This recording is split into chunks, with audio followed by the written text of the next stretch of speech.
Shalom and welcome to the Hebrew of Israel. Today's episode is Sheba, son of Joktan. But before we get too deep into the video, first I want to tell you guys about my social media platforms. So I have a Clubhouse account and we can actually talk to one another on it. I also host Clubhouse rooms every now and then where I might talk about history and genetics of the Middle East and Africa. I have a Twitter page, a Facebook account, and a Facebook page, as well as a Instagram, all titled The Hebrew of Israel. And what I typically do on these platforms is post upcoming videos as well as slides for my presentations. And so just be on the lookout for all of that on my social media platforms. And if you want to support me financially for the channel, you can look at my Patreon as well as my PayPal and my GoFundMe. And with all of that out of the way, let's begin with the video. Sheba, son of Joktan. So who is Sheba and who are Sheba's descendants? According to Genesis chapter 10, verse 24 through 30, Eber begot Joktan and Joktan begot Sheba. The terms Quacktanite and Quachtani refer to Arabs who originate from South Arabia.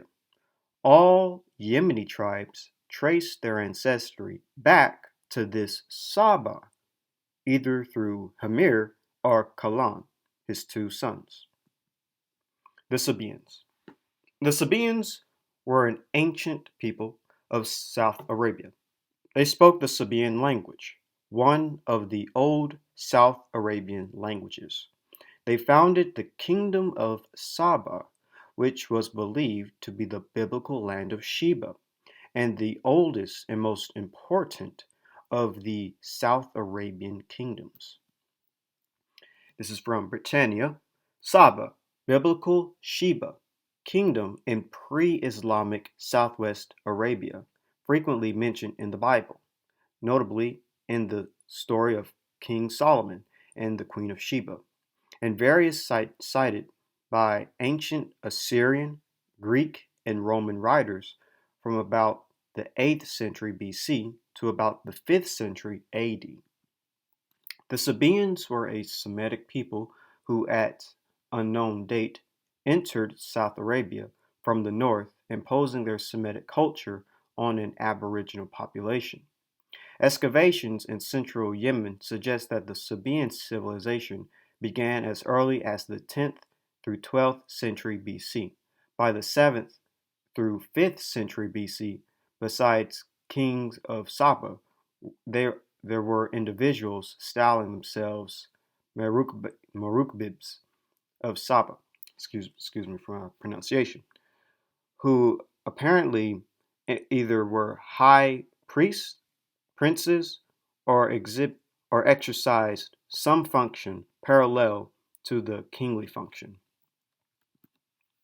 Saba was rich in spices and agriculture products and carried on a wealth of trade by overland cavern and by sea.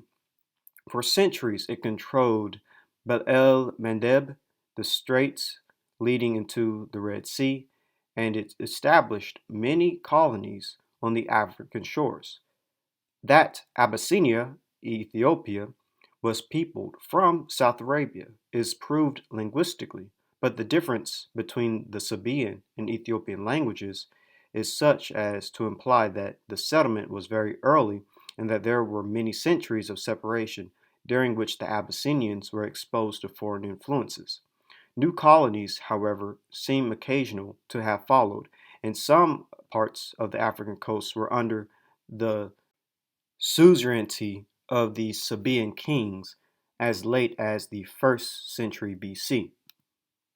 So Sabaean people, still from Britannia, Sabaean, member of a people of South Arabia in pre-Islamic times, founders of the kingdom of Saba, the biblical Sheba.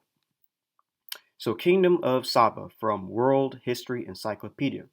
Saba, also given as Sheba, was a kingdom in southern Arabia, region of modern-day Yemen, which flourished between the 8th century BCE and 275 CE, when it was conquered by the neighboring Himyarites.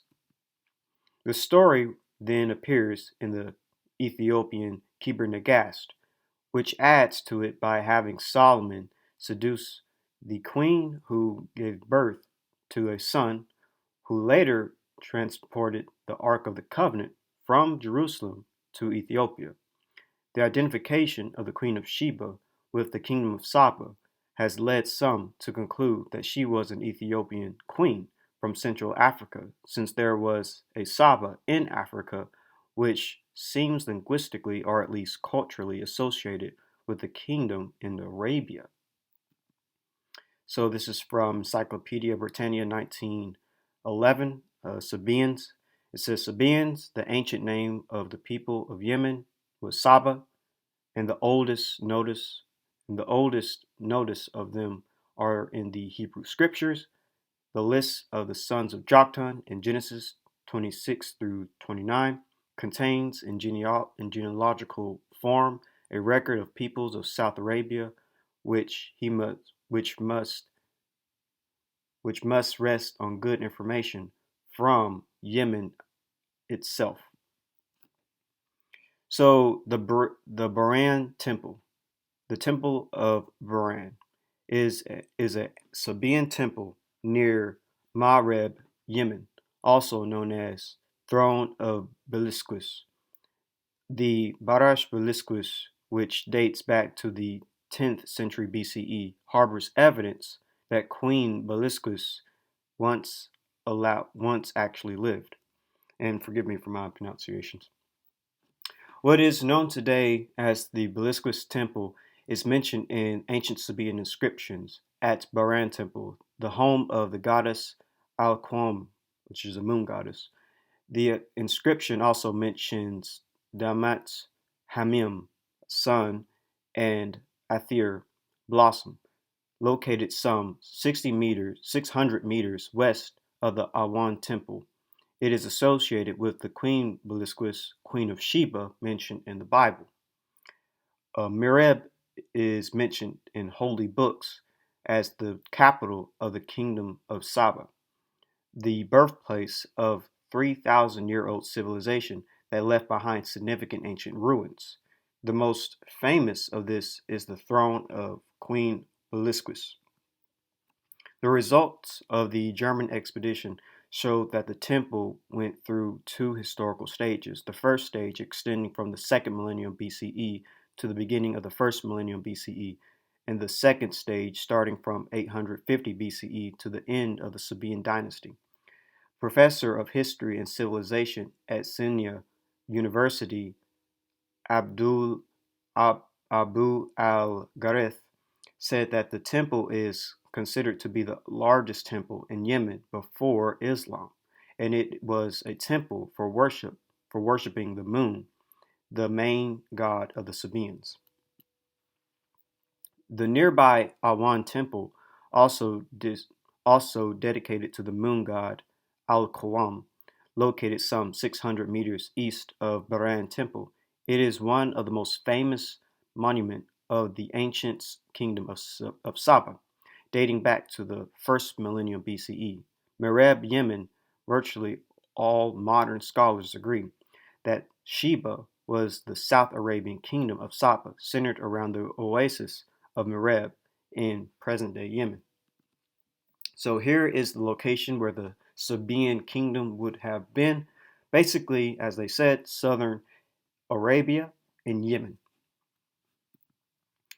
And so here is an excerpt from a book on the Himyaritic inscriptions lately brought to England from southern Arabia. And it says the Himyaritic is the language which precedes the modern Arabic in that portion of the Arabian Peninsula, now known as Yemen or Arabia Felix. During the first part of the lengthy period, the government of Arabia Felix was shared by other princes of the same family, and the nation was then known to foreigners as the Sabaeans, from the fact of their descent from the great father of their race, Saba or Sheba, the son of Joktan. So basically, what I'm reiterating over and over again is that when it comes to Sheba, son of Joktan, it seems like his descendants, his earliest descendants, would be the Sabaeans, again, from Sheba, son of Joktan. So Himir, who also say to descend from Saba. Himir, originally an important tribe of the ancient Sabaean kingdom of southwestern Arabia, later the powerful rulers of much of southern Arabia, from about 115 BC to about AD 525. The Himyarites were concentrated in the area known as Doab Randem on the coast of present-day Yemen. They were probably aided in the overthrow of their Sabaean kinsmen by the discovery of a sea route from Egypt to India, which prevented the inland Sabaean kingdom of its former importance as a center for overland trade. The Himyarites, classical Hammurati, inherited the Sabaean language and culture, and from their capital at Zafar, their power at times extended eastward as far as the Persian Gulf and northward unto the Arabian Desert.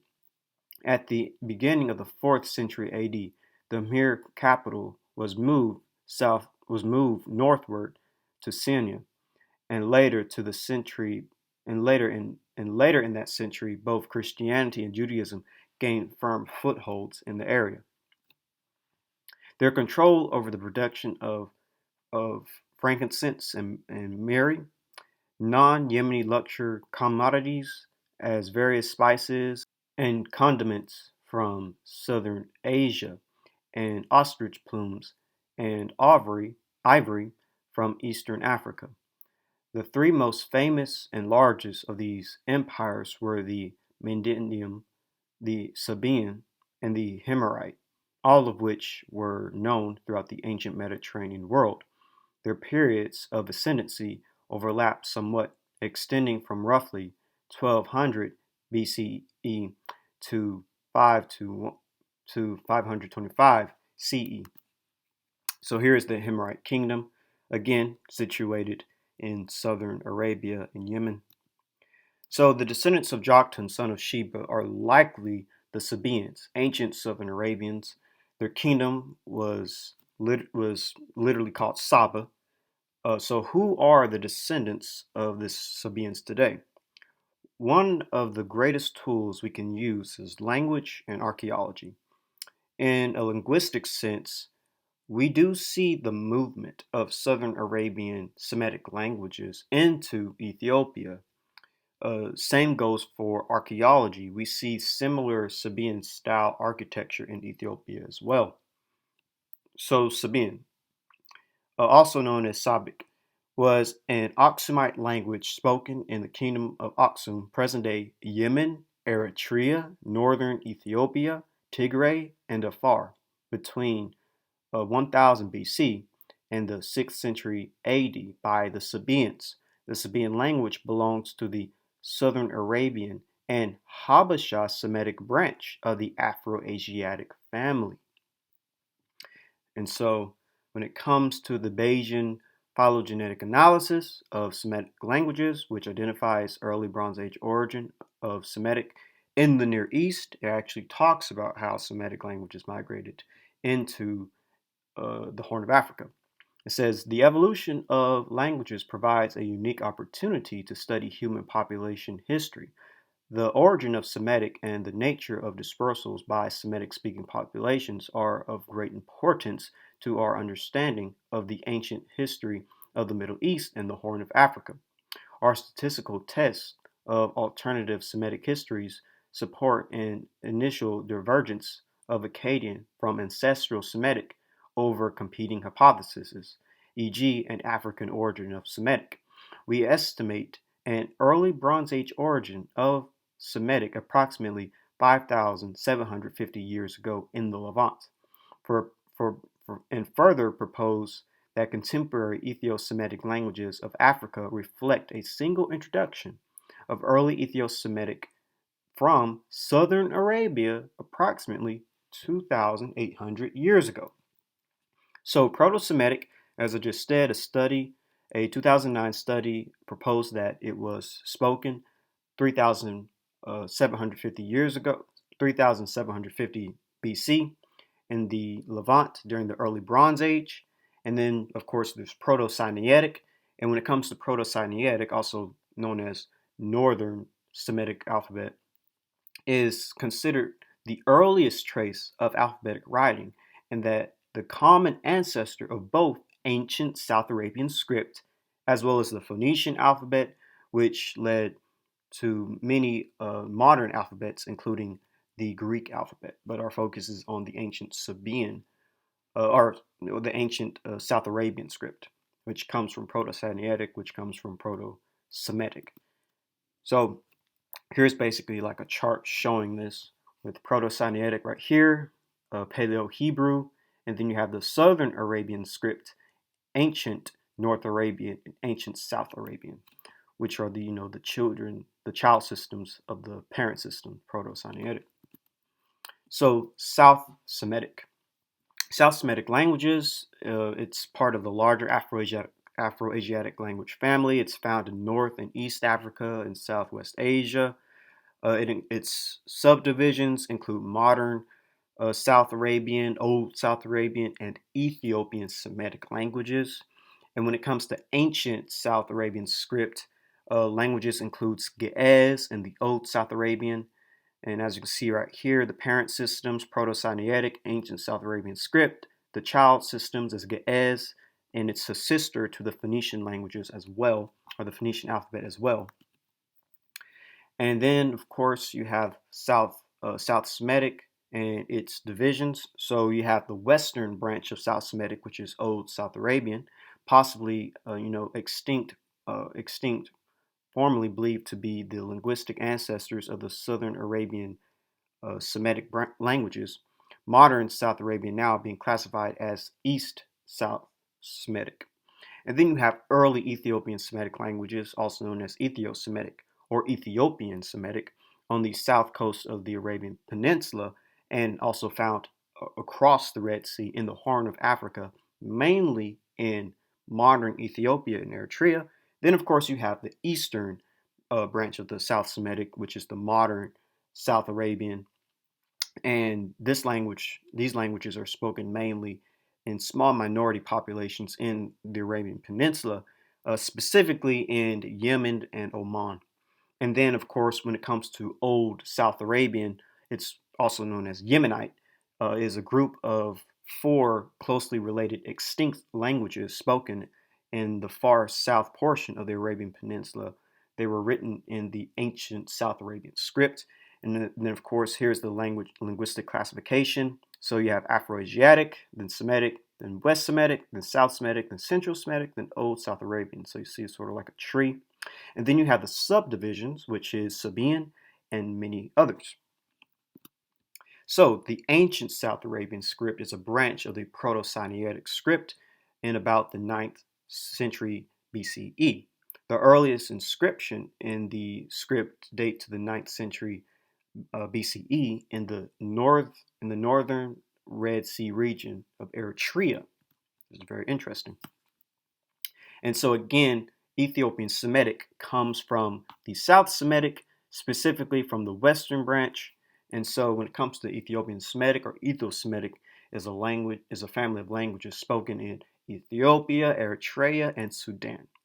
They form the Western branch of the South Semitic languages itself, a sub-branch of the Semitic part of the Afro-Asiatic family. And then, here is the linguistic classification, starting with Afro-Asiatic to Semitic to West Semitic to South Semitic to Ethiopian Semitic in Eritrea, Ethiopia, and Sudan. And it even has subdivisions, North Ethiopic and South Ethiopic. And so here's just a map of the Bayesian model when it talked about the spread of Semitic languages, spreading from the Levant, going all the way into Arabia, and even into the Horn of Africa, where you see Tigray and Ge'ez and the Goreg, and many other Semitic languages, Ethio-Semitic languages. And here's a visualization when it comes to the breakdown as well, starting with the Proto-Semitic right here to the Western Semitic to the South Semitic, and then you have Old South Arabian and Ethiopian, Sabaean, North, and then the North Ethiopian, the South Ethiopian, all trickling down to the Ge'ez and the Amharic and the Goreg and the Tigrayan Ethio-Semitic languages. So it all comes from Proto-Semitic. And then here's just another visualization of it. The Proto-West Semitic or Proto-Cyanidic, the Proto-South Semitic, Proto-Arabic. Then you have the Southern Ancient Yemeni, the Sabaean, the Himyaritic, the Ge'ez Ethiopian, and Amharic. Again, just visually showing you this. And so here is the spread of the Semitic languages from the Levant to the Arabian Peninsula to the Horn of Africa. And then here is the subdivisions. You have the Eastern Semitic languages that are extinct. Then you have the Central Semitic languages with various branches within itself, such as Canaanite to Aramaic. And then you have the South Arabian, which is our focus, and it stretches from the southern Arabia to much of the Horn of Africa. It's all just its own family, part of the Semitic family. And here is Ethio-Semitic and all its sub-branches, the north, including Ge'ez, Tigray, Tigraya, and here's just everything dealing with it. And here's a map visually showing you where the Ethio-Semitic languages are spoken. Again, it's the Horn of Africa. And so when it comes to Ge'ez, Ge'ez is an ancient South Arabian language of the Ethio-Semitic branch. And this language originates from what is now Ethiopia and Eritrea in East Africa. Again, here is the breakdown: Afro-Asiatic, Semitic, West Semitic, South Semitic, Ethiopic, North Ethiopic, then Ge'ez. And then it says the Ge'ez language is classified as a South Semitic language. It evolved from an early Proto-Ethio-Semitic ancestor used to write royal inscriptions of the Kingdom of Dampt in the ethnographic South Arabian script. So the Kingdom of Dampt seems to be a bit important when it comes to this Ethio-Semitic languages. But let's keep reading. The Ge'ez script is derived from the ancient South Arabian script, which originated in the region centered around what is now Yemen. The earliest inscriptions of Semitic languages in Eritrea and Ethiopia date to the 9th century BCE. And so here's a visualization of how close Ge'ez looks to South Arabian.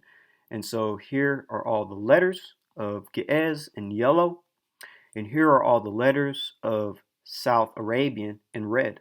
And as you can see, it's pretty much the same. It's very similar. There might be a few changes here and there. South Arabian looks a bit more blocky, whereas Ge'ez looks a bit more cursive, but that's about it. For the most part, it's pretty much the same language. It's very similar. It'd be like looking at modern English and Old English from Beowulf. But Tigrayan is a Semitic language spoken in Eritrea and North Ethiopia in the Tigray region. Here's the branch of it: Afro-Asiatic, Semitic, West Semitic, South Semitic, Ethiopic, North Ethiopic, Tigrayan. So here's Tigray, better known in Eritrea by its antonym Tigrayit. It is an Afro-Asiatic language spoken in the Horn of Africa. It belongs to the North Ethiopic subdivision of the South Semitic languages and is primarily spoken by the Tigray people in Eritrea. Along with Tigray, it is believed to be the most closely related living language to Ge'ez, which we talked about a few minutes ago. The Tigray mainly inhabited western Eritrea, though they also reside in the North Highlands of Eritrea and its extension into the adjacent part of Sudan, as well as Eritrea's Red Sea coast north of Zula. And just like Tigrayan over here, when it comes to Tigray, it descends from Afro-Asiatic, Semitic, West Semitic, South Semitic, Ethiopic, North Ethiopic, Ge'ez, and Tigray. So Now let's look at the South Ethiopic languages because we talked about the North. Now let's look into the South. So the South Ethiopic languages are a family of many languages spoken throughout Ethiopia. They include the Aramaic languages, which is the official language of Ethiopia. So here is Afroasiatic, Semitic, West Semitic, South Semitic, Ethiopic, and South Ethiopic. So who descends from South Ethiopic? Well, that will be Amharic. Excuse me. Amharic is an Ethio-Semitic language, which is a subgrouping within the Semitic branch of the Afroasiatic languages. And so the long branch that gets to Amharic. You have Afroasiatic, Semitic, West Semitic, South Semitic, Ethiopic, South Ethiopic, and then Amharic. So, linguistically, we can see a great migration of South Arabian Semites into the Horn of Africa. Now let's look from an archaeological perspective. So, Sheba, son of Joktan, the kingdom of Damt, or Dimt. Excuse me for my mispronunciation. So, Damt was a kingdom located in Eritrea and North Ethiopia that existed during the 10th to 5th centuries BC. And here, as you can see, it is located in the Horn of Africa, right here. So, given the presence of a large temple complex, the capital of Diempt may have been present-day Yemyai in Eritrea region, Ethiopia. At Yehi, the temple of the god El-Khawam is still standing. Again, forgive me for my mispronunciations, my English. The kingdom developed irrigation schemes, used plows, grew mints, and, and made iron tools and weapons. Some modern historians, including Stuart Moreau, Randolph Fatosky, Alay Bileski, Cain Fadir, and Ephraim Isaac, considered this civilization to be indigenous, although Sabaean influenced due to the latter dominance of the Red Sea, while others like Joseph Michaels, Henry de Constine, Tickley Task Davoske, and Stanley Bernstein have viewed Damt as a result of a mixture of Sabaeans and indigenous peoples. After the fall of Damt in the 5th century BC, the plateau came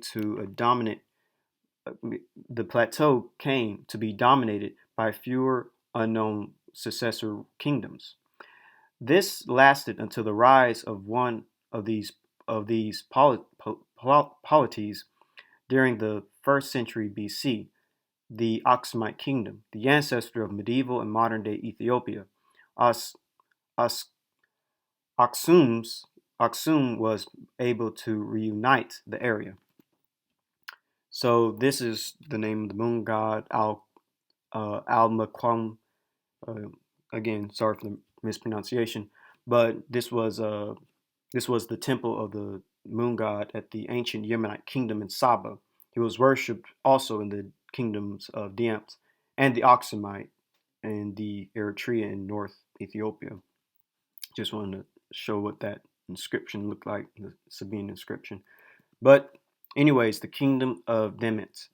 The kingdom of Demet, this kingdom dominated lands to the west, obtaining ivory, torso shells, rhinoceros horns, gold, silver, and slaves, and trading them to South Sabaean merchants.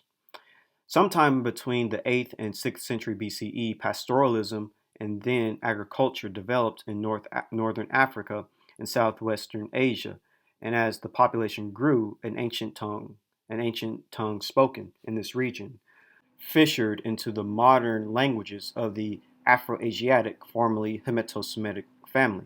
This family included the Cushitic, Semitic, and Omotic languages now spoken in Ethiopia. During the second millennium BCE, cereal grains and the use of plow were introduced into Ethiopia, possibly from the region of the Sudan, and people speaking Ge'ez, a Semitic language, came to dominate the rich northern highlands of Tigray. There, in the 7th century BCE, they established the kingdom of Demet. This kingdom dominated lands to the west, obtaining ivory, torso shells, rhinoceros horns, gold, silver, and slaves, and trade them to South Arabian merchants. So basically, what they're saying is that Semitic people speaking Ge'ez came into Ethiopia and formed the kingdom of Demt. So Demt was a kingdom in North Ethiopia and Eritrea that arose between 700 BC to 500 BC. The kingdom seemed to have emerged from trade with Saba on the Arabian Peninsula. It was a provider of myrrh, frankincense, gold, rhinoceros horns, and ivory. Some scholars consider them to be completely indigenous. Others consider them to be a mixture of indigenous and Sabaean roots. A minority consider it of purely Sabaean stock. And I go with the idea that it is a mixture of both indigenous and Sabaean. They had the plow and grew turf, fertile mints, barley, and wheat. Temples and palaces in Yehi represent Damt culture. Some consider Yehi to have once been the capital of Demet. So here is the book Put and Aksum, Egypt and the Horn of Africa by Jake Phillips. And so it says by the mid first millennium BC, a kingdom known to us as Demet had developed inland in North Ethiopia and Eritrea that included at its highest levels a venture of cultural affinities adopted largely from the Sabaean culture centered around the Red Sea in the area of modern Yemen. At this time, a written language was introduced into Demet area that seems almost entirely Sabaean in origin. Monumental buildings were first constructed in an Ashlar monastery, and large-scale sculpture was produced.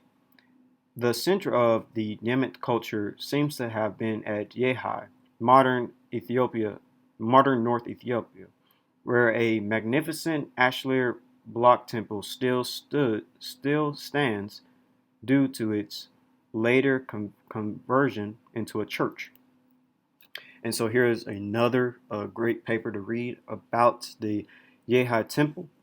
It is called a needs assessment for the restoration and maintenance of the Yehi temple. Historical background is the Yehi in the Pre-Oximite period. This is by Dr. Michael Deblisky.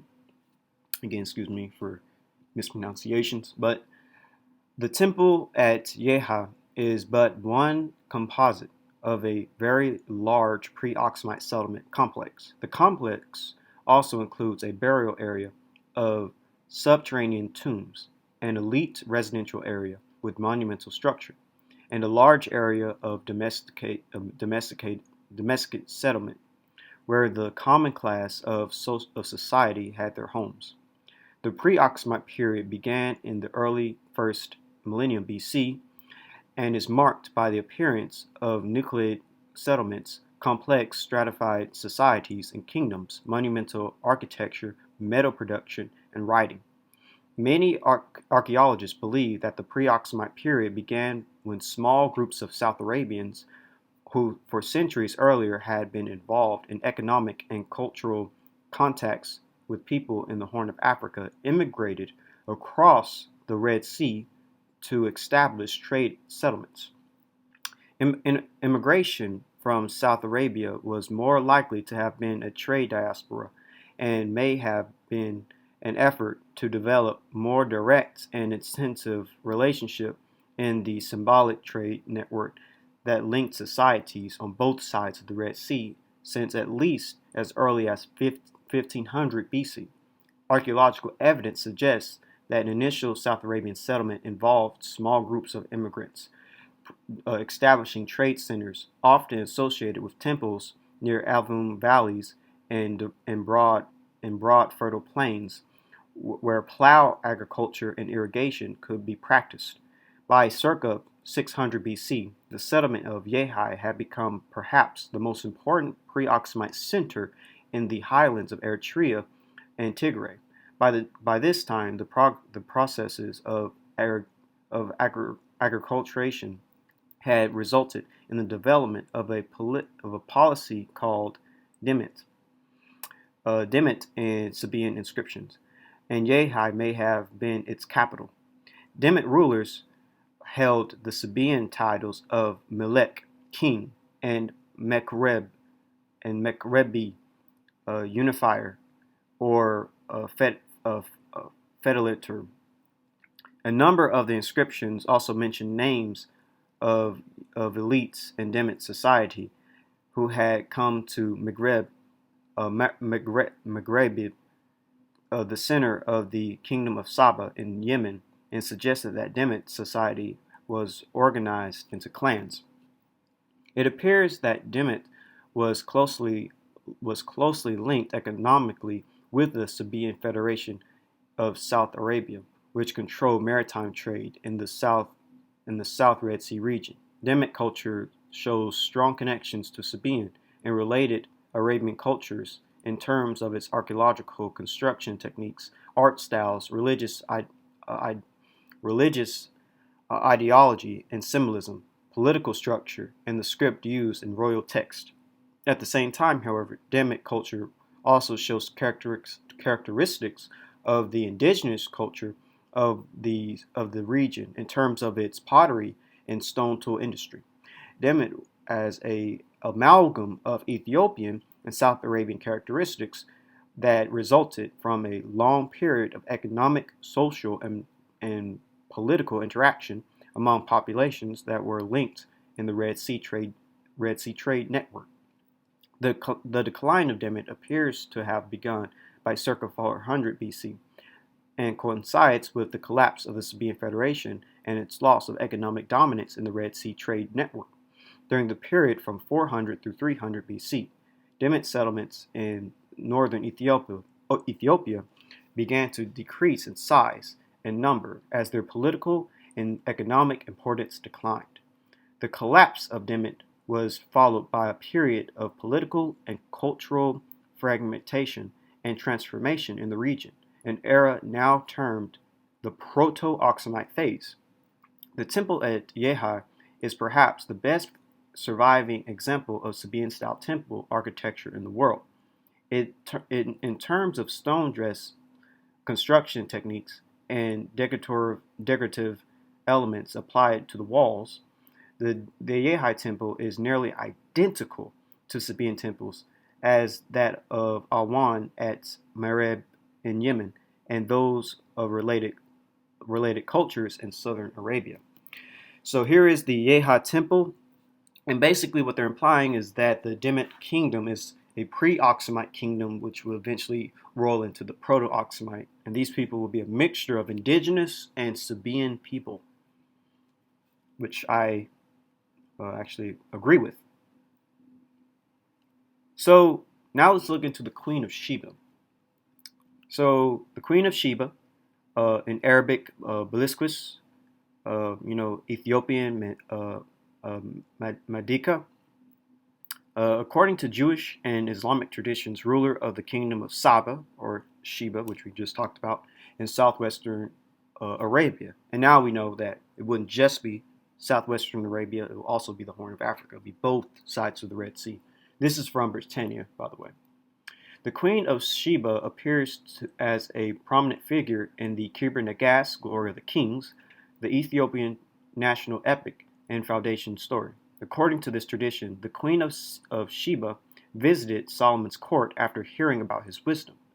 Melek I was made king by his father, thus founding the royal Solomonic dynasty of Ethiopia, which ruled until the deposition of Haile Selassie I in 1974. And so this is from World History Encyclopedia, the Queen of Sheba. And it says, the Queen of Sheba is the monarch mentioned in the Bible, and then in later works who travels to Jerusalem to experience the wisdom of King Solomon of Israel firsthand. The queen is first mentioned in 1 Kings chapter 10 verse 1 through 13 and 2 Chronicles chapter 9 verse 1 through 12 in the Bible. Then in the later Aramaic Targum Sheni, then the Quran, and finally the Ethiopian work known as the Kebra Nagast. The region of Sheba in the Bible has been identified as the kingdom of Saba, also sometimes referred to as Sheba, in South Arabia, but also with Ethiopia in East Africa, which I agree, it's in both South Arabia and East Africa. The historian Flavius Josephus famously identified her as a queen of Ethiopia and Egypt. Those who argue for an Ethiopian queen claim that she reigned over the kingdom of Aksum, but Aksum did not exist during the reign of Solomon, nor even when the Book of Kings was composed.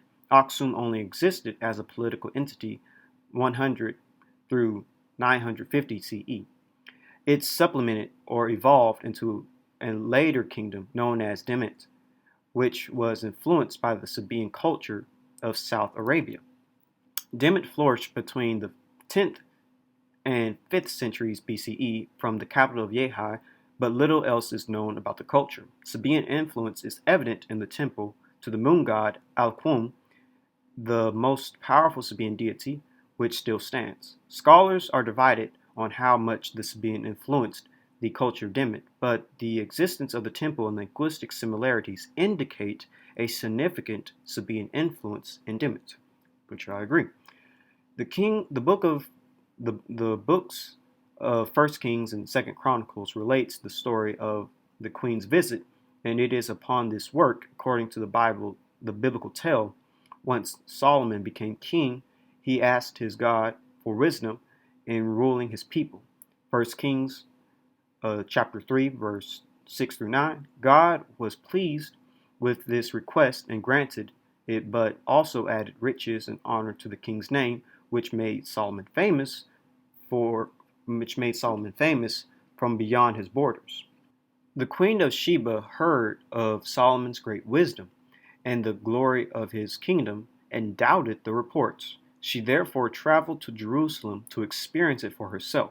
The Bible only states that the monarch is the Queen of Sheba, 1 Kings chapter 10 verse 1, but never specifies where Sheba is. And she gave, and reading in the box down below, and she gave the king 120 talents of gold, and of spices, very great store, and precious stones. There came no more such abundance of spices as these which the Queen of Sheba gave to Solomon. 1 Kings chapter 10, verse 10. After giving Solomon great gifts, the queen received from him all her desire, whatsoever she asked, besides that which Solomon gave her of her royal bounty, and then returns to her country with her servants. 1 Kings chapter 10, verse 13. In the Kebra Nagast, the glory of the kings of Ethiopia, this story is retold but developed further. Here, the queen's name is Makeda, ruler of Ethiopia, who is told of the wonders of Jerusalem under King Solomon's reign by a merchant named Timrin. Timrin has been part of the expedition to Jerusalem, supplying material from Ethiopia for the construction of Solomon's temple. Makeda tells him, talking about Solomon, he can sleep with her since she has broken her oath. And there's a whole situation that went on in the Kebra Nagast where there was an oath made and it was broken, but the gist is they slept together, King Solomon and Queen Sheba. Before she leaves Jerusalem, Solomon gives her his ring to remember him and by to remember him by, and on her journey home, she gives birth to a son who she names Menelik, a son of a wise man. Menelik is welcomed by Solomon and stays in Jerusalem for some years studying the Torah. In time, however, he must leave, and Solomon decrees that the firstborn son of his of nobles will accompany Menelik back home. Before the group departs, one of the sons of the nobles steals the Ark of the Covenant from the temple and replaces it with a duplicate as the caravan leaves Jerusalem. The Ark goes with them. Menelik returns to his mother in Ethiopia with the Ark, which is enshrined in the temple, and according to legend, remains there to the present day. And so now let's go into the kingdom of Aksum. But before we go into that, basically there is a very deep tradition that Ethiopian people do descend partly from a Semitic group. In this case, it is with King Solomon and people in Israel. But them just add this in to show that there is like a Semitic connection with Ethiopian peoples, whether it be the Sabaeans or whether it be King Solomon and them. I prefer it be the Sabaeans with a little bit of the King Solomon story. But now let's get into the kingdom of Aksum. So the kingdom of Aksum, also known as the Oxmight Empire, was an ancient kingdom that controlled Eritrea, North Ethiopia, parts of eastern Sudan, and South Yemen as its peak. It was centralized in Eritrea and North Ethiopia, and its capital was Aksum. Oximite rulers styled themselves as King of Kings, King of Aksum, Hamir, Radem, Saba, Shalim, Toloskamo, forgive me for my mispronunciations, Beja, and Cush, ruled by the Oximites. It existed from approximately 80 BC to AD 825. The kingdom's ancient capital, also called Aksum, is now a town in Tigraya region, North Ethiopia. The kingdom used the name Ethiopia as early as the 4th century. Tradition claims Aksum as the alleged residing place of the Ark of the Covenant and the prominent home of the Queen of Sheba. Aksumites, and this is from Britannia, Aksum's culture comprised Ge'ez written in the modified South Arabian alphabet structure and architecture based on South Arabian prototypes and an amalgam of local and Middle Eastern deities. Thus, evidence exists of a close cultural exchange between Aksum and the Arabian Peninsula. But the tradition's scholarly view that South Arabian immigrants actually peopled and created pre-Oximite North Ethiopia is increasingly under siege. Nevertheless, the ancient cultural exchange across the Red Sea became enshrined in Ethiopian legend in the persons of Makeda, the Queen of Sheba, and the Israelite king of Solomon. And so here's a great paper dealing with Aksum. It's called Aksum and African Civilization of Late Antiquity by Stuart, Moreau, and read this paper when you get a chance. It's excellent. So the Oxmite origins are still uncertain, but a strong South Arabian Sabaean influence in architecture, religion, and cultural features can be detected in the Pre-Oximite period. From about the 5th century BC, it is clear that contacts across the Red Sea were at one time very close. A kingdom called Demet appears to be read as Demot, is attested in Ethiopian inscriptions as at this early date, and though the period between this and the development of Aksum around the beginning of the Christian era is an Ethiopian Dark Age, for us at present, it may be summarized that the Demet monarchy and its successors and the other Ethiopian chiefdoms continued something of the same Ethio-Sabaean civilization until eventually preordinated by Aksum. The Semitic-speaking people called Oxmites are Habesha, Abyssinians, centered at their capital city of Aksum in the western part of the province of Eritrea. From there came the control both the highland and coastal regions of northern Ethiopia. Inscriptions found at some of its sites include the names of persons bearing the traditional South Arabian title of Maghribi, apparent, apparently indicating a ruler with something of a priest-king status, not otherwise known in Ethiopia. Others have titled it Menelik or Melek. Evidently, the pre-Oximite Sabaean influenced traditional province did not consist merely of a few briefly occupied staging posts, but a widespread and well-established phenomenon. Evidently, the arrival of Sabaean style does not represent the beginning of the Ethiopian civilization. For a long time, different peoples had been interacting through the population movements, warfare, trade, and intermarriage in the Ethiopian region, resulting in a prominence of peoples speaking languages of the Afro-Asiatic family. The main branches represented were the Cushitic and the Semitic. Semiticized Awak peoples are thought to have migrated from southeast Eritrea possibly as early as 2000 BC, bringing their Proto-Ethiopic language, ancestor of Ge'ez, and other Ethiopian Semitic languages with them.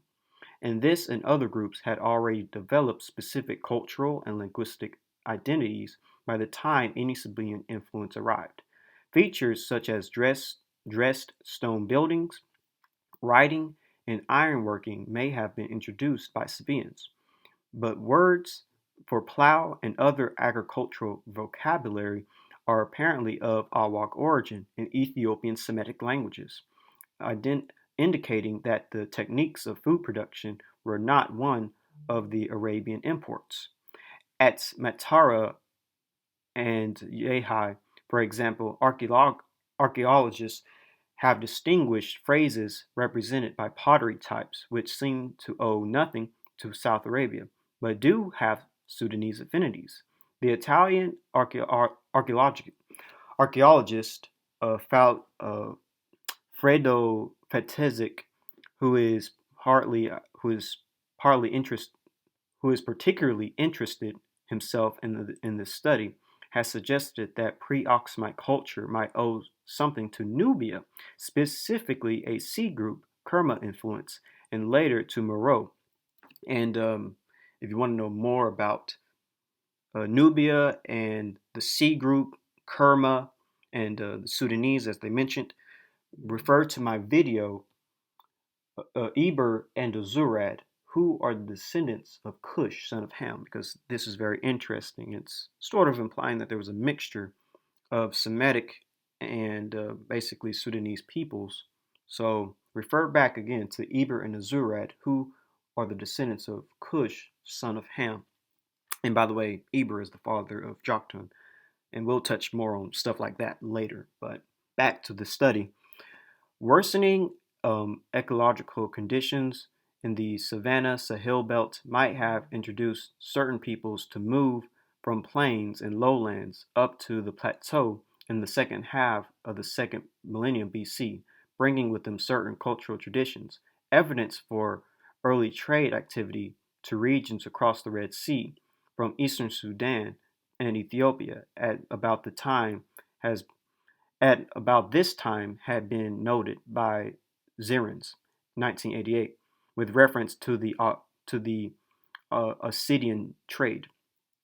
Extremely increasing results have lately come from work in the Dash Delta on the Ethio-Sudanese borderlines, indicating the existence of a complex society there in the late third early second millennium BC, possibly the location of the land of Punt.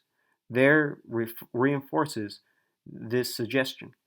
The latest work suggests that in the late second and early first millennium BC, the eastern part of Eritrea plateau was included in the widespread cultural complex on both the African and Arabian Tigrayam coast of the Red Sea, in contact with the lowlands of the Sudan and perhaps within within the Nile Valley, while the western part was in contact with the peoples of the Gash Delta. These two regions of the plateau later became united culturally and politically under the Damped monarchy. It appears that there were undoubtedly some South Arabian immigrants in Ethiopia in the mid first millennium BC, but but there is, unless the interpretation of Michael's is accepted, no sure indication that they were politically dominated. They may have been military or trading colonists living in some sort of symbiosis with the local Ethiopian population, perhaps under a species of treaty status. It seems that the pre-Oximite society on the Tigray Plateau centered in the Oxmite/Yeha region, but extending from Tegedo in the north of Dindiretia in the south, which achieved state level, and that the major entity came to be called Demet, as appears in the regional title, Makrebi of Demet and Saba. The Sabaeans in Ethiopia appear, from the use of certain place names like Maghreb in their inscription, to have kept in contact with their own country, and indeed the purpose of their presence may well have been to maintain and develop links across the sea to profit of South Arabia's trade network. The the inscriptions dating from this period in Ethiopia are apparently written in two languages, pure Sabaean and the other with certain aspects found in later Ge'ez. All the royal inscriptions are uh, in the second, presumably Ethiopian language. A number of different tribes and families seem to be mentioned by the inscription of this period, but there is no evidence to show whether any of these groups lasted into the Oximite period.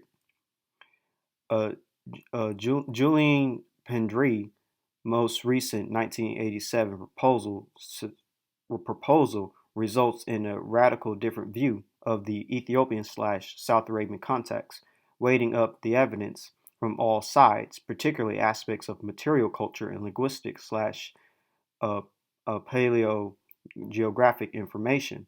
She suggests that according to this theory, and this is in her language, according to this theory, one group of the Sabaeans would have left North North Arabia, where they then established for Ethiopia in about the 8th or 7th century BC under pressure from the Assyrians. They then continued into South Arabia. A second wave of immigrants in the 6th and 5th century would reign over the kingdom of Demet and would have been accompanied by Hebrews fleeing after Nebuchadnezzar's capture of Jerusalem. An explanation for the later Ethiopian traditions with their Jewish and biblical flavor, and for the Falashas or Black Jews of Ethiopia. These Sabaeans too, in their turn, would have departed for the Yemen, taking the writing and agriculture which they had first perfected in Eritrea. In the 4th and 3rd century BC, the remaining Sabaean Emetries would have left Ethiopia for the Yemen, leaving elements of their civilization and traditions firmly embedded in the Ethiopia's way of life. Altars, inscriptions, steles, temples, secular structures, tombs, and other materials left by the Sabaean influenced Ethiopian population occurred considerably in considerable numbers, even from the few excavated sites. Those attributed to the Sabaeans themselves occurred more rarely. The monuments are dated from the 5th century BC by study of the later form of the letter forms used on them, and seem to appear in Ethiopia at about the same time as they do in South Arabia. It was also during this period that iron was introduced into the country, In the present state of knowledge, it is unclear how much of Oxmite civilization was a direct continuation of a cultural heritage from pre-Oxmite times, or how much any South Arabian aspects might be later attributed to a renewal of overseas contacts in the period after the consolidation of Aksum as an independent polity in the 1st and 2nd centuries AD. So here is a map showing the Oxmight Empire. It is, as they've said, both in the Horn of Africa, but also in southern Arabia and Yemen. See right here, Kingdom of Oxen, Abyssinia, Hamir, Sabaean, Sheba. Same thing right here, Hamir, Sabaean, Sheba, Oxen. So yeah. So now, World History Encyclopedia, Kingdom of Aksum. So we talked about the Pre-Oximite and the Proto-Oximite. Now let's actually get into the Oxmite Kingdom. So the African Kingdom of Aksum, located on the northern edge of the highland zone of the Red Sea coast, just above the Horn of Africa, was founded in the 1st century CE, flourished from the 3rd to 6th century CE, and then survived as a much smaller political entity into the 8th century CE. The territory of Aksum, once controlled, is today occupied by the states of Ethiopia, Eritrea, Djibouti, Somalia, and Somaliland, prospering thanks to agriculture, cattle herding, and control over trade routes, which saw gold and ivory exchanged for foreign luxury goods. The kingdom and its capital of Aksum built lasting stone monuments and achieved a number of the first. And so this is from the Met.com, Foundation of Oxmite Civilization and its Christian Legacy, 1st through 8th century. And it says, Ethiopia's rich and unique artistic heritage is the product of a series of transcontinental cultural exchanges whose beginnings can be traced back as far as the late 1st millennium BC. At this time, South Arabian immigrants began to arrive in the Ethiopian highlands from across the Red Sea, bringing with them a belief in diverse gods, a system of writing, and a tradition of monumental stone building that would profoundly influence the region's architectural and religious traditions.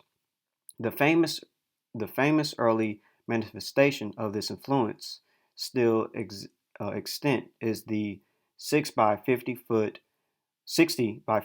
foot stone structure at Yehi in modern day northern Ethiopia, estimated to have been constructed around the 5th or 4th century BC, possibly once a temple to a South Arabian deity.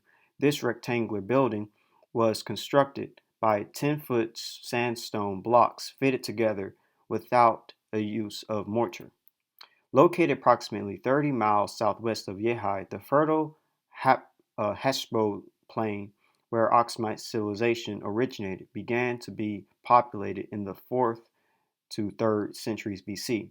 To the faithful of the Ethiopian Orthodox Church, it is the place where the Ark of the Covenant was brought by Menelik I, son of the Queen of Sheba and King Solomon of Israel, as detailed in the 13th century Kebra Nagast, the Book of the Glory of the Kings. This is another article, The Kingdom of Aksum. While migrations were taking place in the south half of Africa, there were also taking place along the east coast. Arab peoples crossed the Red Sea into Africa, perhaps as early as 1000 BC. The Origins of Aksum. A legend traces the founding of the Kingdom of Aksum and the Ethiopian royal dynasty to the son of King Solomon of ancient Israel and the Queen of Sheba, a country in South Arabia. So, now let's look into the modern descendants of the Sabaean, Demot, Aksum civilizations. So, Sheba, son of Joktan, the Habesha peoples. So the Habesha peoples is an ethnic group identifier frequently employed to refer to Semitic-speaking Semitic language speaking peoples mainly found in the highlands of Ethiopia and Eritrea. At its extremities, the term is currently sometimes employed in the resi- in the restrictive sense to offer to only refer to speakers of Tigray, while recently some within diasporic communities have adopted the term to refer to all people of Eritrean or Ethiopian origin. Although English usage almost always includes Amharas and all other Highland Semitic speaking peoples, one very restrictive restrictive use of the term by Eritreans refers exclusively to speakers of Tigray. Within the Ethiopian and Eritrean diasporic populations, some second generation immigrants have adopted the term Habesha in a broader sense as a supranational ethnic identifier exclusive to all Eritreans and Ethiopians, or inclusive of all Eritreans and Ethiopians. Abyssinian civilization has its roots in the pre-Oximite culture. The early kingdom to arise was that of the Demant in the 8th century BC. The kingdom of Aksum, one of the powerful civilizations in the world, was based there from about 150 BC to the mid of 12th century AD. Throughout history, populations in the Horn of Africa have been interacting through migration, trade, warfare, and intermarriage. Most people in the region spoke Afro-Asiatic, with the family's Cushitic and Semitic branches predominated. As early as the 3rd millennium BCE, the pre-Oximites had begun trading along the Red Sea. They mainly traded with Egypt. The kingdom of Aksum may have been founded as early as 300 BCE. Very little is known very little is known of the time period between the mid 1st millennium BCE to the beginning of Aksum's rise around the 1st century CE. It is thought to be a successor kingdom of Demant, a kingdom in the early 1st millennium BC, most likely centered at nearby Yeha.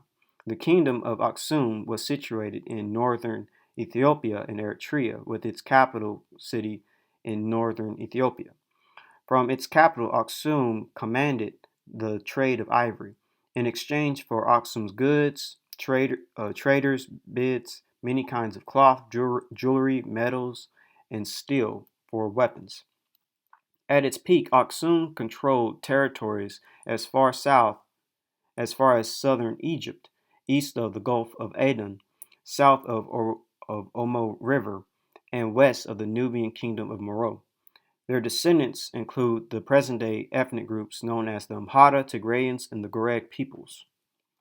The imperial family of Ethiopia, which is currently in exile, claims its origin directly from the descent of King Solomon and the Queen of Sheba, who is named Makeda. In the Ethiopian account, the Ethiopian narrative of the Keeper Nagash Scroll of the Kings, the tradition is that the biblical Queen of Sheba was an indigenous ruler of Ethiopia who visited King Solomon in Jerusalem, is repeated in the 1st century account by the Roman Jewish historian Josephus. He identified Solomon's visitor as the Queen of Egypt and Ethiopia. In the past, European scholars, including Hippo Ledorf and Carlo Cantoni Rosoni, postulated that the ancient communities that evolved into modern Ethiopia states were formed by a migration across the Red Sea of Semitic-speaking South Arabians around 1000 BC, who intermarried with local non-Semitic speaking peoples. Both the indigenous languages of South Arabian and the Amharic and the Tigrayan languages of Ethiopia belong to a large branch of South Semitic languages, which in turn is part of the Afro-Asiatic family. Even though the Ethio-Semitic languages are classified under the South Semitic languages, branch with a Cushitic language substring. There is evidence of a Semitic speaking presence in Ethiopia and Eritrea as early as 2000 BC.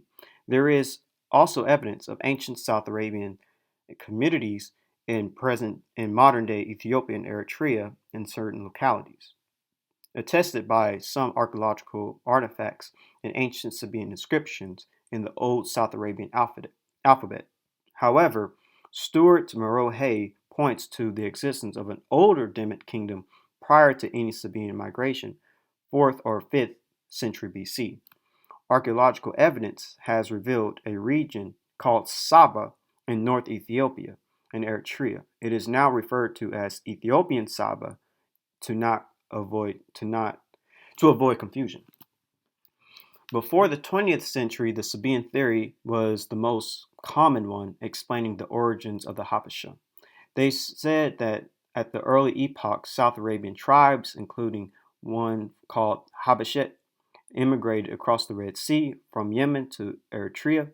According to this theory, Sabaeans brought with them South Arabian letters and language, which gradually evolved into the Ge'ez language and the Ge'ez script. Linguists have revealed, however, that although its script developed from Ethiographic South Arabian, whose oldest inscriptions are found in Yemen, Ethiopia, and Eritrea, used to write the old South Arabian languages.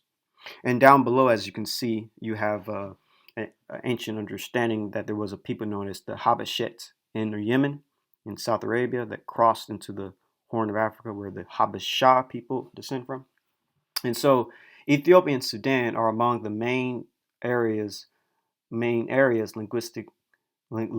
suggest were the Afro-Asiatic homeland. Recent linguistic studies as to the origin of the Ethio-Semitic languages seem to support the DNA findings of immigration from the Arabian Peninsula, with a recent study using Bayesian computational phylogenetic techniques, finding the contemporary Ethio-Semitic languages of Africa reflect a single introduction of early Ethio-Semitic from South Arabia approximately 2,800 years ago, and that this single introduction of Ethio-Semitic subsequently underwent quick diversification within Ethiopia and Eritrea. So basically, using the Bayesian model, it's pretty much an established fact that 2,800 years ago, you had people from South Arabia come into the Horn of Africa, bringing forth the Ethio-Semitic language, and it quickly, spread and diversified into different branches. So the Habesha developed an agricultural society which most continue, including raising of camels, donkeys, and sheep. Coffee is a very important ceremonial drink. Houses in rural areas are built mostly from rock and dirt and most available resources, with structure provided by timber poles. Habesha have a rich heritage of music and dance, using drums and stringed instruments in tune to a pentatonic scale. Abyssinians speak languages belonging to the Ethio-Semitic branch of Afro-Asiatic. The Kingdom of Dement wrote Proto-Ge'ez in the epigraphic South Arabian as early as the 9th century BCE. Later, an independent script replaced it as early as the 5th century BCE. Some historians in the past have labeled the Ethiopian Semitic languages as the Abyssinian languages. They are mainly spoken by the Amhara, the Tigrayans, the Tigray, the Goreg, the Goregba, the Himari people. Forgive me for my mispronunciations. In Antiquity, Ge'ez-speaking peoples inhabited Aksum Empire. And so here's actually a great paper dealing with the ties between Ethiopia and Yemen. It's called Ethiopia's Historic Ties with Yemen by Richard Huskis. Forgive me. Ethiopia and Yemen, two historic countries on either side of the Red Sea.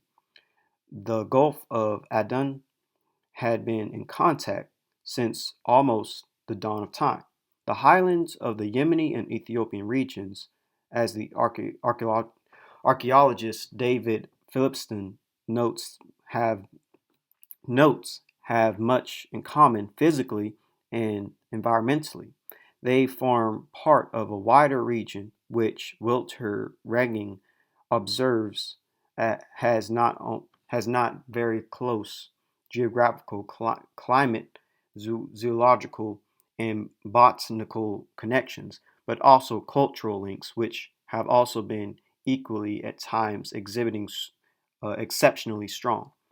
In Antiquity, the Ethiopian and Yemeni histories is apparent from the fact that traditions in both countries go back 12 centuries to the time of the renowned Queen of Sheba, the Habashat, and the origins of the Ethiopian civilization.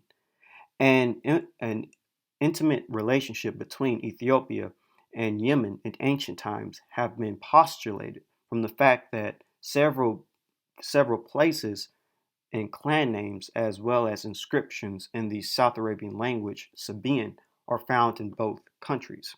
The existence of shared names on either side of the Red Sea caused the Italian scholar Carlo Cretoni Rosoni to postulate, however, somewhat simplicitly, that the very name Abyssinia was of Yemeni origin. The word was generally believed to have derived from the name Habashet, used to designate a people which lived in the north of the historic Ethiopia in what are now the highlands of, part of Eritrea and Tigray. Country Rosoni assumed that the Habashat actually originated in Ethiopia and later established themselves as colonialists on the Ethiopian side of the Red Sea, where he believed they introduced their name. It was his belief, furthermore, that the South Arabian language and writing represented the origin and basis of the Ethiopian tongue and script Ge'ez. These suppositions were once widely accepted. The British erudite Spencer Tigraham, for example, wrote in 1952 that the Habashat or agriculturalists, mountaineers of Yemen. The Habashat, he claims, thereupon assumed a prominence over all other tribes, and its chiefs took the title Nugus Nagasi, chief of chiefs. As a result, the kingdom of Habashat consolidated itself about the 3rd century BC, when its rule extended over the plateau region of Eritrea and northern Tigray. So this is a book called Historical Dictionary of Eritrea by Dan Connolly and Tom Conline. Habasha, a self-descriptive cultural definition derived from Abyssinia, today applied to members of the Tigray ethno-linguistic group, as well as Tigray and Amharic-speaking Christians in Ethiopia. Habasha defines the culture that was produced by the fusion of Semitic and Cushitic elements in the Eritrean Tigrayan highlands, and that flowered as an original civilization during the Oximite period. The derivation of the word is disputed, but it was clearly used in ancient South Arabia to describe the people of the Eritrean and Tigrayan region. It is not the name of any known South Arabian tribal group, Conti Razoni notwithstanding, nor of any known group that existed on the African side of the Red Sea. The name occurs in Sabaean inscriptions describing people from the Eritrean Tigray region as early as the 1st century AD. The South Arabian sources refer to the Oxmight Empire as the Kingdom of Habashet. So now let's look at the Tigrayan people, because they mentioned that quite a bit. So when it comes to the Ethiopian Semitic language, Tigrayan is included. It is a Semitic language spoken in Eritrea and the northern Ethiopia and the Tigray region. So Tigrayans speak Tigray as a mother tongue. It belongs to the Ethiopian Semitic subgroup of the Afroasiatic family. Tigray is closely related to Amharic and Tigray, another Ethiopian Semitic language spoken by the Tigri, as well as many Beja. The Ge'ez script evolved from the epigraphic South Arabian script, whose first inscription are from the 8th century BC in Eritrea, Ethiopia, and Yemen.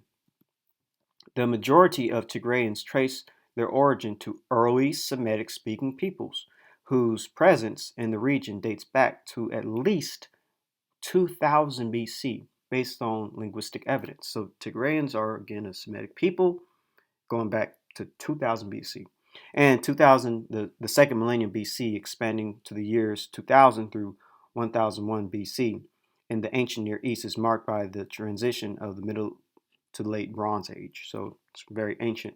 The first half of the millennium is dominated by the Middle Kingdom of Egypt and Babylonia, and the alphabet develops. So they've been there for a long time. So the Tigray people, also known as the Tigrania, are an ethnic group in Eritrea. Again, forgive me for my mispronunciation, but there's a map, as you can see, where they will be located in northern Ethiopia. So one view believes that the name comes from the word Tigrayet, meaning to ascend. The Tigraya tribe, also known as the Tigrayites, were first mentioned alongside the Tigray people around 1000 BC near Aldolius. In Eritrea, the Tigray people are referred to as Barrier Tigraya, people of the Kabasa people. Kabasa meaning Eritrean highlands.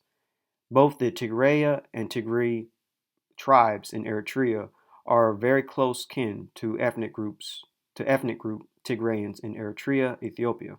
All the Tigrayas, Tigray, and Tigrayans peoples are supposedly from the same group until the 8th century and shared the Oxmite kingdom before its demise.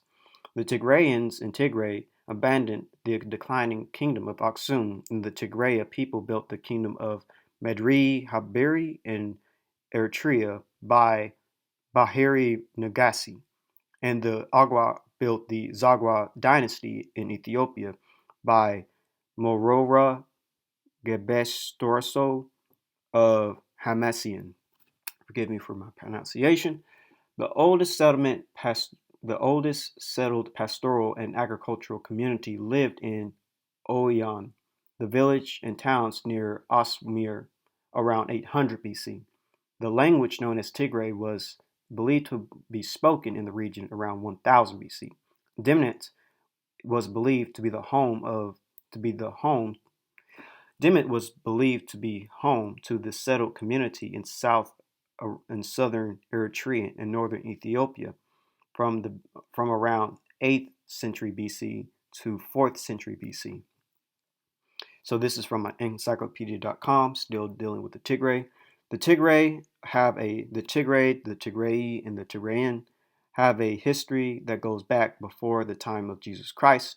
Over the past 2,000 years, all the Ethiopian emperors have either been Tigray or Amharas, the ethnic group in Ethiopia most closely identified with Tigray, which later became the Ethiopian Empire, was founded by Menelik, the son of King Solomon of Israel and Queen Sheba or Saba.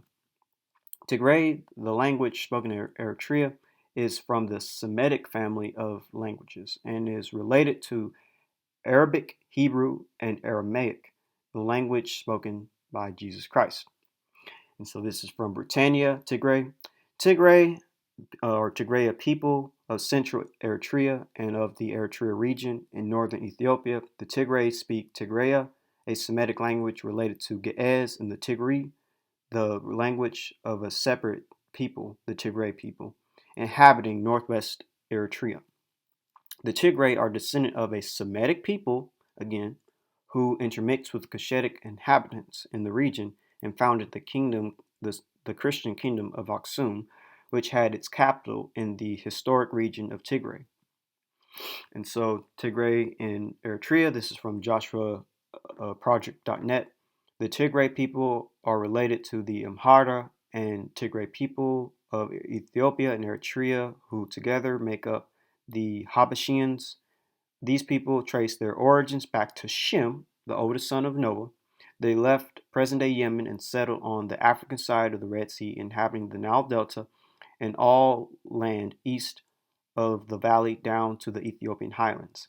Here they established other great kingdoms such as Sheba/Saba and Aksum.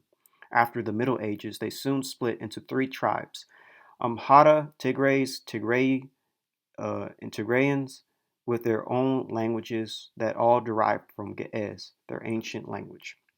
And so I'm just over and over again just stressing the fact that they are a Semitic people that are in the Horn of Africa, descending from Shem, specifically from Sheba, son of Joktan. And so the Tigray people, who are also known as the Kabas people, are the largest ethnic group in Eritrea. They speak Tigray, a Semitic language derived from Ge'ez. Tigraya people were a mixture of Yemeni, Sabaean, and Eritrean origin. So now let's look at the Tigray people. I know I said Tigray and Tigray, and they sound very similar. I'm going to pronounce this as Tigray people. So the Tigray are better known in Eritrea by Tigrayot, is an Afro-Asiatic language spoken in the Horn of Africa. It belongs to the North Ethiopic subdivision of the South Semitic languages and is primarily spoken by the Tigray people in Eritrea, along with Tigraya. It is believed to be the most closely related living language to Ge'ez. The Tigray mainly inhabited western Eritrea, though they also reside in the northern highlands of Eritrea and its extension into the adjacent part of Sudan, as well as Eritrea's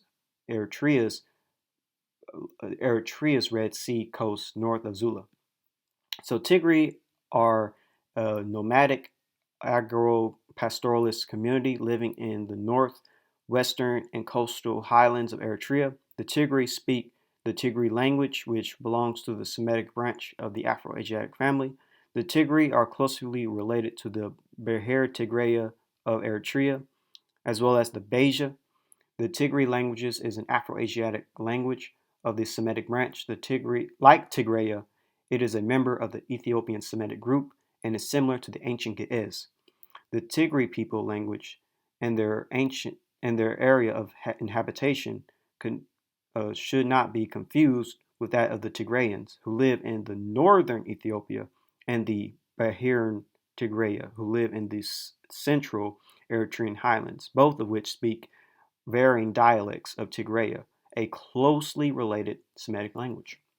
So Tigray, people inhabiting northwest Eritrea and limited areas of bordering Sudan. The Tigray speak Tigray, a Semitic language related to ancient Ge'ez and to the modern Tigraya, the language of the Tigray people. The largest federation of Tigray is that of Beni Amir, a branch of this a branch of the historically important Beja peoples. The life of the nomadic herdsman, so characteristic of neighboring Sudan, is followed by most Tigray. So Tigray language, Semitic language of the Tigray people of northwest Eritrea and smaller areas of neighboring Sudan. It is closely related to the ancient the Ge'ez language and modern Tigraya. So now let's look at the Amhara people. So Amhara is an Ethio-Semitic language, which is a subgrouping within the Semitic branch of the Afro-Asiatic languages. Amharas have historically inhabited the north, central, and western parts of Ethiopia and are mainly agriculturalists, perhaps constituting the earliest farming groups in Ethiopia, along with other groups such as Awags, Goregs, Gathites, Goregabites, and Hamiris. Forgive me for pronunciations. Some suggest their origins to be modern-day Yemen, Sheba, and Hamir, the kingdom of Aksum, and relocated to Amhara Saniat. Many scholars have classified the Amhara and the Tigrayans as Abyssinians.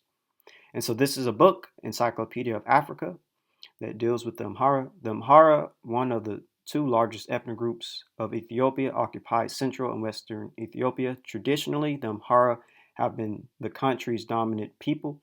All but one of the Ethiopian emperors from Amhara. Their language, Amharic, a Semitic language like Hebrew or Arabic, has been the country's official language. Archaeological evidence suggests that sometime before 500 BCE, a Semitic-speaking people from, from whom the Amhara are descended migrated from present-day Yemen to the area of northern Ethiopia that would become Aksum. These Himyarites, as they have come to be called, intermarried with indigenous speakers of Cushitic languages, such as Awag, and gradually spread south into present-day homeland to the present-day homeland of the Amhara. Their descendants spoke Ge'ez, an ancient Semitic tongue that is no longer spoken, but remains the official language of the Ethiopian Orthodox Church. According to the traditional account containing the national epic Kibra Ge'ez for the glory of the kings, the Amhara are related groups such as, or the Amhara and related groups such as the Tigrayans are descended from the Israelite king of Solomon and the Queen of Sheba. Therefore, each Ethiopian emperor held the title King Lion of Judah. So, the descendants of Joktan, son of Sheba, would have made up of South Arabians from Yemen and Ethio-Semitic people. What's interesting about the Habasha, the Tigrayans, the Tigray, and the Amhara is that all these Ethio-Semitic groups have high amounts of haplogroup E. So here's a chart showing Ethiopian Y-DNA haplogroups. 57.5% of their DNA is haplogroup E. And here is a chart showing the various different haplogroups that Ethiopians have. I particularly highlighted the Ethiopian Semitic speakers and Ethiopian Jews. A lot of them have various branches of haplogroup E. It is typically the highest amount among them. And of course, you do see some haplogroup A, which is quite common, but that's because of the Cushitic influence. But you do see a lot of haplogroup E. And when, again, we mentioned the Tigray people of Eritrea, the Tigray people of Eritrea have 100% when it comes to haplogroup E among their population. They have a high amount of the E-V32, and as well as a good amount of E-V6, which is typically seen in Yemen, and another good amount of E-V1515. But E is very high among the Tigray Eritrea, who are a Semitic people. When it comes to the Tigray, the Amhara, and the Goreg, they have over 50% of haplogroup E. Over here is haplogroup E in the dark, and they have over 50%. All these being Ethio-Semitic peoples. And again, this is from the variation in Y chromosome, mitochondrial DNA, and the labels of identity in Ethiopia. Then dealing with the Semitic people in Ethiopia, we see again a very high amount of haplogroup E. It shows over very close to like 60% when it comes to haplogroup E among the Semitic population. And still using this paper, when it comes to the Amhara, they have very close to, again, in between 50% to 60% of haplogroup E, the Amhara being a Semitic people in the Horn of Africa. And here's another chart. Here are the sources down below. And it shows that the Amhara, as shown earlier, that they are close to 60 to 50%. Same thing with Ethiopian Jews being close to 50% of haplogroup E markers. Haplogroup E is dominant among these Ethio-Semitic peoples. Ethiopian Jews in Ethiopia have, again, very close to around 50% of haplogroup E. So, with all that being said, haplogroup E among the Ethio-Semitic Semites likely came from South Arabia, and the haplogroup E among the Arabians would have come from the Levant. The migration of haplogroup E from the Levant matches Joktanite Arabians. The history and the language match as well. So this is a paper, the genetic structure of the Kuwaiti and the Alaska Island population, Y chromosome and mitochondrial DNA variation. The distribution of the E1B1B1, previously known as E3B1-M35, and its derivatives E1B1B1C and E-M123 and E1B1B1C1 E-M34 in Yemen, Qatar, and the United Arab Emirates suggest that these haplotypes arrived in Arabia more likely through the Levantine corridor rather than through the Strait of Bab el-Mandeb. The Near East is another possible place of origin of the E1B1B1C-M123 lineage due to its high frequency in the area compared to it is the Eastern African presence restricted to Ethiopia. However, Flores et 2005 found that the highest frequency of the E1B1B1C1-M34 to date is in the Dead Sea. Population sample from Jordan is 31%. In Saudi Arabia, two individuals carrying the basal lineage E-M96 have been identified. DE-Yap evolved outside of Africa. One DE-Yap ancestor possibly spread into Asia and evolved into haplogroup D, and another DE-Yap ancestor returned to Africa and evolved into haplogroup E. So, this website, haplogroup E1B1B Y-DNA from Eupedia says that E-M34 is the main Middle Eastern variety of E1B1B and is thought to have arrived with the Proto-Semitic people in the late Copper to early Bronze Age. Basically, E being in the Levant, spreading in and throughout the Arabian Peninsula, and even going into Africa, and that haplogroup E is Proto-Semitic. And going into what they said about E being in the Jordan, the highest frequencies of E-M123 are observed in the Jordan, 31% near the Dead Sea, Ethiopia at 5 to 20%, Israel/Palestine, 10 through 12% among the Palestinians and the Jews. And so this is another paper called Isolates of a Corridor of Migrations, a High Resolution Analysis of Y Chromosome Variation in the Jordan. And it says the Dead Sea sample also showed a high presence of E3B3A-M34 lineages, 31%, which is only comparable to that found in Ethiopians. Haplogroup E3B is the second most abundant in the Jordan at 18%. The E3B3A-M34 derivative from E3B3-123 testifies to one of its re-expansions from the Middle East to Africa and South and Western Asia. In fact, 4 out of 5 E3B3-M123 chromosomes detected in Jordan belong to E3B3A-34 subclades. So basically, we find a lot of this E-M123 haplogroup in the Levant, more so than even in Africa. And so this paper right here, again, when it comes to E-M34, lineages experience a much more dramatic expansion during the Chalcolithic Copper Age period. Also downstream of CTS1096, the Y14891 and the Z21018 clades typically found among people of Jewish ancestry, while PF6391 and Z21421 are found in the Levant, Syria, Lebanon, Palestine, Jordan, and the Arabian Peninsula. F1382 appears to have expanded during the Iron Age from the Levant into the Arabian Peninsula, where it is almost exclusively found today, which kind of fits with the spread of the Sapiens. And so this is another great paper dealing with haplogroup E, phylogeographic analysis of haplogroup E3b, Y chromosome reveals multiple migratory events within and out of Africa.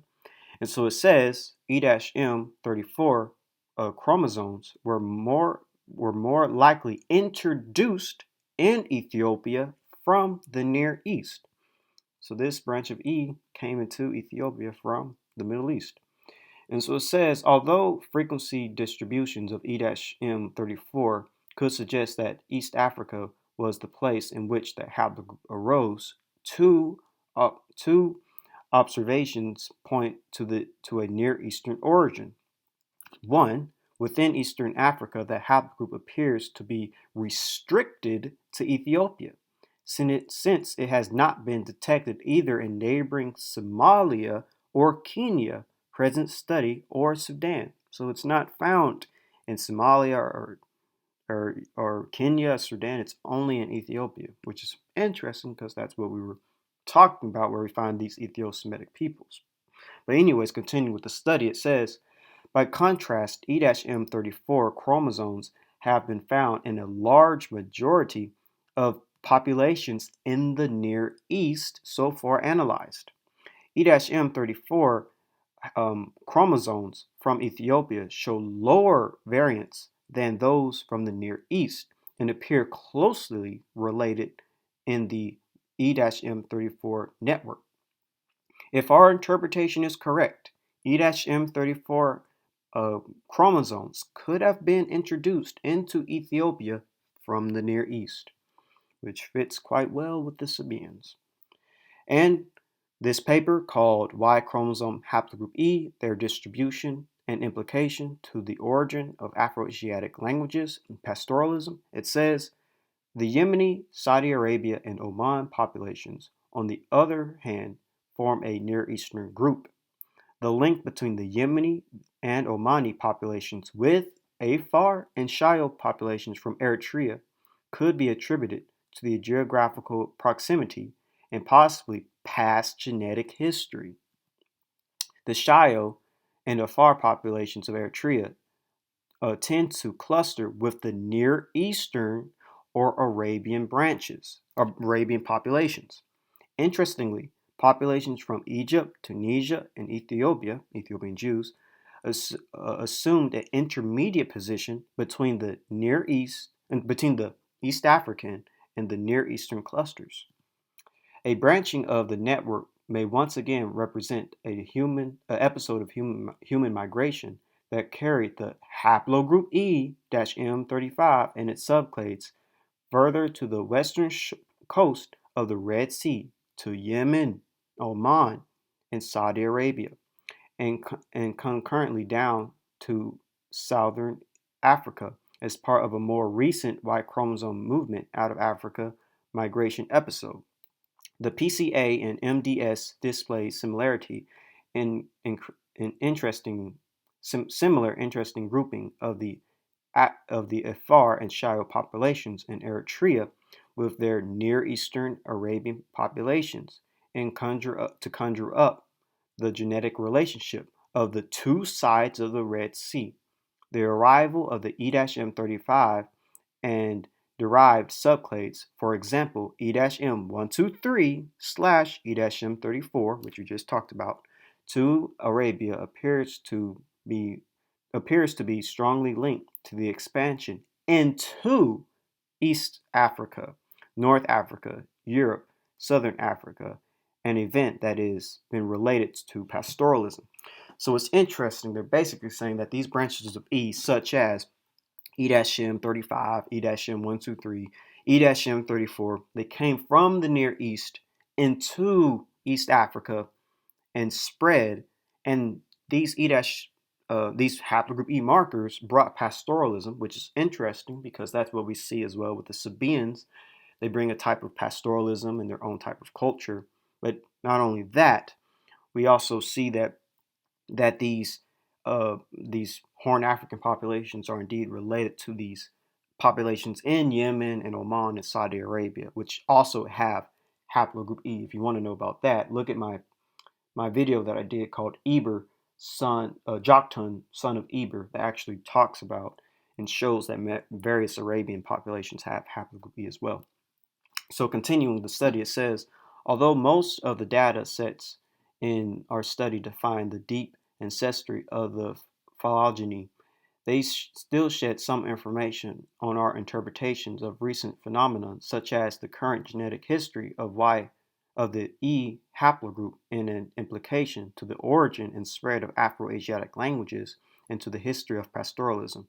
Moreover, more comparative genetic analysis between the two sides of the Red Sea, specifically emphasizing on E-M123/E-M34 or E-M78 haplogroups, will not only redefine the root and exit of Homo sapiens sapiens from from East Africa, but also the genealogies of Afro-Asiatic languages in the region. So, with all that being said, all this fits what we see about the descendants of Joktan. They would have expanded from the Levant to southern Arabia. Joktanites lived along the Red Sea coast, Mesha to Safar. The Semitic language took the same root. Haplogroup E was from the Levant and took the same root.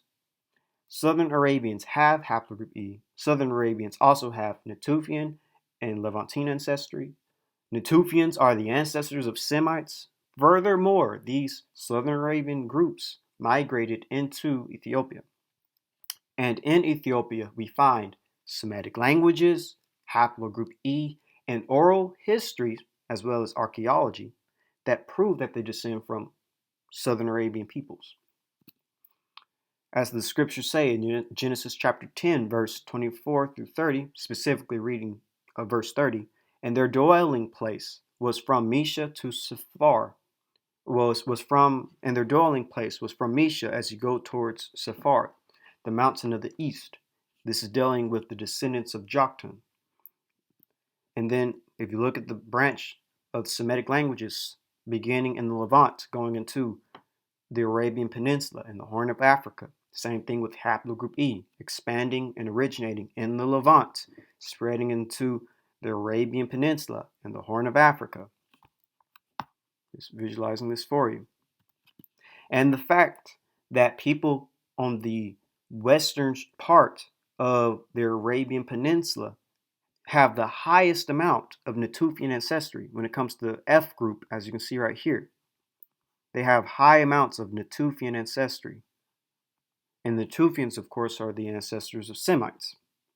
They also have very high amounts of haplogroup E. I'm just showing E-M123 as one example. There's other branches, but it is very high as well in the same region in Arabia, but also on the western shore of Arabia, where the Joktanites would have been. And showing this map, the Natufians have 40 to 100% of haplogroup E. Yemenites have up to 50% of haplogroup E. Here are the places where we get the samples from, and here's the amount. We have 50 to 25% of haplogroup E. Here's the study. And here are the various peoples who have been tested with E. So E is very much in Arabia. And here's just a map showing E-M123. High, very high in the Middle East, but you do see it within Ethiopia among these Ethiopian Semitic peoples. It's high in the Levant and the western shore of the western and southwestern Arabia, and also very, very much in Ethiopia, where you had Sabaeans settled. And so here's just showing sort of like a branch of everything. You have the Natufians being the ancestors of Semites who have 100%, and then the Yemenites have 50%, and then the people in modern day Levant, the Jordanians, have 31%, and then Yemenites, and depending on where you are, have 25%, and then Ethiopian, Amhara, and Jews have 23 to 13%. So you do see sort of like a trail from the highest amount being in the Levant going all the way down to Ethiopia. So you kind of can see genetically that spread where it's going to be highest to lowest. It's very interesting. And then, of course, dealing with languages, you can obviously see that with Proto-Semitic originating in the Levant, and then going into Western Semitic, South Semitic, Old South Arabian, Ethiopian, Sabaean, and then North Ethiopian, South Ethiopian, Ge'ez, Eritrean, Amharic, and Goreg. And then again, showing you a map of the E-M123 haplogroup. You see it along the western and southwestern shore of Arabia, and then you see it in Ethiopia with the Ethio-Semitic people. Again, it's everything's pretty much matching perfectly. So in the future, I'll do a more in-depth and complete video on all the sons of Joktan, and I'll even come back to Sheba. I'll actually give a little bit deeper video on Sheba as well. But I believe Sheba is a good example for the rest of the sons of Joktan when I get to them. So a lot of the sons of Joktan would have remained in the Arabian Peninsula, of course, because we still see haplogroup E there today. But some of his sons will also went into the Horn of Africa. So I believe Sheba is a good example for the rest of Joktan's descendants. But this is why Joktan is a key figure to study. Like he is like the anchor point when it comes to understanding ancient Semites, understanding haplogroup E and its importance, with Eber and with Abraham, with many of Israel's ancient relatives. And so when it comes to Joktan and Joktanites, they are the indigenous Arabians and Bedouins, the most ancient of those groups. And technically, you know, they would be the ancient ethnic cousins to the Hebrews. And this makes this is why it's very important to study these people. And so remember, when it comes to the genealogy, here is Abraham, but here's the Israelites, and the Joktanites predate the Israelites by quite a few generations. Like they are one of the most ancient ethnic groups from the lineage of our Faxad that will be related to the Israelites. So that's why they're important to study. One of the most ancient cousins to the Israelite population, the Joktanites. But this is where we conclude the video. Sheba, son of Joktan. And don't forget to hit the subscribe button, hit the like button, leave a comment for any information that you might want to share or any questions you might have. And for our next video, it is, what did Joktanites look like? We're going to go into phenotype and sort of go into, what did these ancient Joktanites look like? But make sure, again, share the video, subscribe, like, and have a great day. And don't forget to comment.